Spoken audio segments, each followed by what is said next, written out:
Belwassa Chérifi.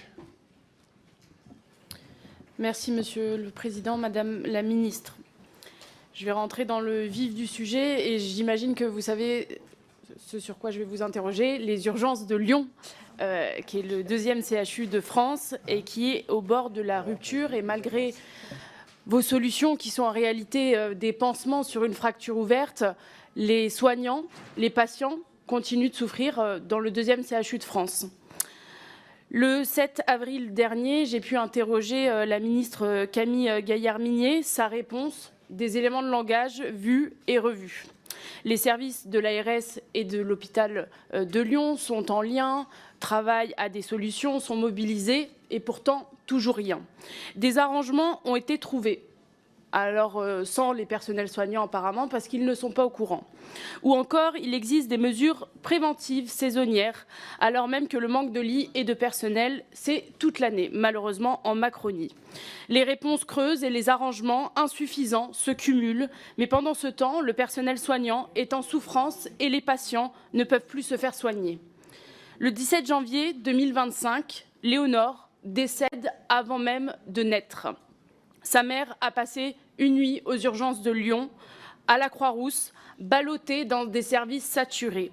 Le manque de moyens provoque la mort. Et ce jour-là, ce fut un enfant qui n'était même pas né. Madame la ministre, c'est loin d'être une erreur médicale. C'est le naufrage d'un système à bout de souffle. C'est ce que dénonce courageusement son père, Romuald Dinotto. Car cette nuit-là, il y avait 2 médecins, 2 internes dans un service d'urgence où il y avait plus de 50 patients. Les soignants et les patients ont raison d'être en colère, Madame la Ministre. L'inaction, l'austérité voulue par ce gouvernement provoquent des drames comme celui-ci. Vos annonces pour les urgences de Lyon sont insuffisantes pour répondre aux demandes structurelles de personnel. Leurs demandes, ce sont des renforcements des effectifs durables, une revalorisation des organisations de travail et une augmentation significative des moyens.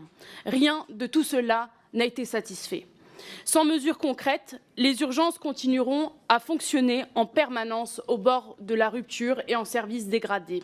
Au détriment de tous, des drames similaires ont malheureusement lieu chaque jour. Alors, Madame la Ministre, êtes-vous prête à prendre des engagements ici, devant la Commission des Affaires sociales, 2 minutes, pour sauver les services d'urgence? Essayons de nous tenir aux 2 minutes. Madame la Ministre. Bon, merci pour votre question. Je ne rentrerai pas dans le cas particulier de M. Dinotto, avec qui j'ai correspondu et pour lequel j'avais demandé une inspection qui a été transmise d'ailleurs à ce monsieur en toute transparence, parce que je crois que dans ces moments-là, il faut absolument de la transparence. Vous posez la question des urgences, de la situation des urgences.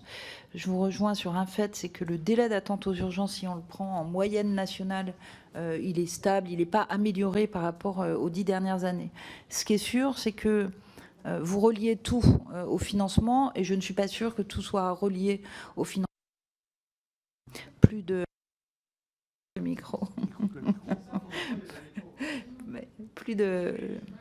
plus de 40 milliards d'euros a été mis en plus tous les ans sur les établissements de santé. Il y a un sujet d'aval que nous avons commencé à organiser avec les services d'accès aux soins. Là où les services d'accès aux soins marchent, ça montre une efficacité sur le temps d'attente aux urgences, avec une diminution des passages. Et d'ailleurs, nous devons pousser à ce que tous les départements aient un service d'accès aux soins qui fonctionne. Ça, c'est la partie pour l'aval. Et puis ensuite, il y a la partie d'amont, et puis il y a la partie d'aval, avec notamment les entrées directes sur lesquelles on doit progresser, notamment surtout les malades de gériatrie, avec des filières gériatriques, comme ça arrive dans certains établissements. J'ai entamé un travail avec les établissements aussi pour permettre, parce que vous l'avez dit, je crois, certains établissements devant trop d'entrées aux urgences quand il y a des épidémies se mettent en régulation, c'est-à-dire qu'il faut passer par le 15 pour avoir le droit d'aller aux urgences. Je trouve qu'on aurait intérêt, et on travaille dessus, à faire en sorte d'anticiper cela. On connaît les établissements qui sont régulièrement en difficulté au niveau des urgences, et d'anticiper avant les crises, de passer en régulation avant les crises. La régulation, il y a eu des études qui montrent que les concitoyens apprécient, même s'il y a une régulation, d'avoir une réponse à ce qu'ils font et de passer par le téléphone. Le tout, c'est qu'on arrive à bien informer nos concitoyens de ce qu'on doit faire. Donc, les urgences, c'est pas l'idéal. Il y a des améliorations. Je pense qu'il y a encore des éléments à faire, mais contrairement à vous, je pense pas que tous les sujets soient des sujets financiers. On peut parler revalorisation. Les revalorisations, elles ont été faites par le Ségur pour les professionnels. Les revalorisations aussi pour les praticiens hospitaliers qui ont été pris en janvier, pour les PUPH dorénavant. Donc, voilà.